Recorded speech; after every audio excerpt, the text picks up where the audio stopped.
Azerbaijani security forces are gradually taking control.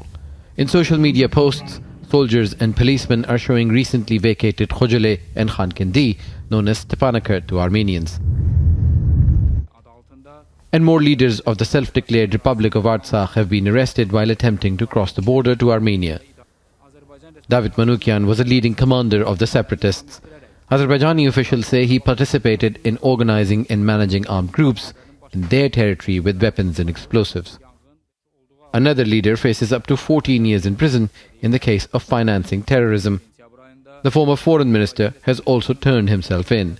Azerbaijani security says civilians have nothing to fear and will go after those Armenians who are accused of what it calls war crimes.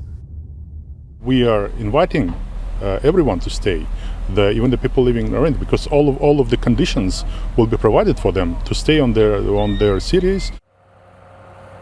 But that invitation is difficult to accept for those who have lived through 3 decades of hateful rhetoric, fighting, bloodshed and violence.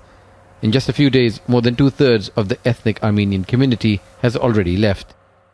Tens of thousands have recently arrived in Armenia, many of them women, children, and elderly.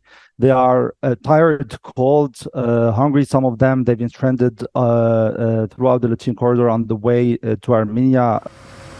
Some people who have chosen to stay are seeking Russian protection.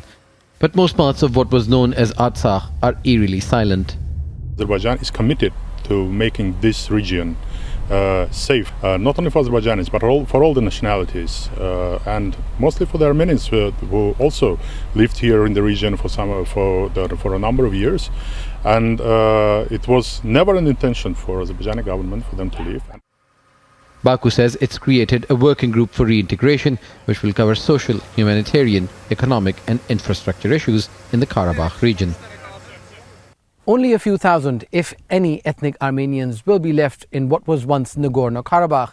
The real test for Azerbaijan will be to reintegrate them into society as equal Azerbaijani citizens. Osama bin Javaid, Jazeera, Zangilan, Karabakh region. The UK is... Make sure to subscribe to our channel to get the latest news from Al Jazeera.